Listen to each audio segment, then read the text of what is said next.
సుందర్. అతను చాలా చురుకైన వాడు. తనకు చాలా మతిమరుపు. ఒకరోజు ఆ అబ్బాయి వాళ్ళ ఇంట్లో కుక్క పిల్లను మర్చిపోయి తాళ్ళని నొక్కి బయటకు వెళ్ళిపోయాడు. కుక్క ఇంట్లో అరుస్తుంది. ఇరుగు పొరుగు వాళ్ళు వచ్చి సుందర్ను పిలిచారు. కానీ జేబులో తాళం లేదు. కిటికీలో నుంచి చూశాడు. కుక్క ఇల్లు మొత్తం చిందరవందర చేసింది.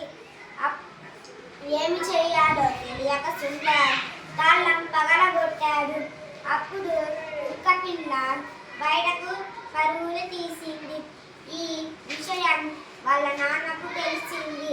ఇల్లు మొత్తం చిందరవందర అయింది. వాళ్ళ నాన్న సుందర్ను కొట్టాడు. ఈ విషయం బడిలోని ఉపాధ్యాయుడికి తెలిసింది. మరుసటి రోజు ఉపాధ్యాయుడు సుందర్ వాళ్ళ ఇంటికి వచ్చి సుందర్ వాళ్ళ నాన్నతో మాట్లాడాడు.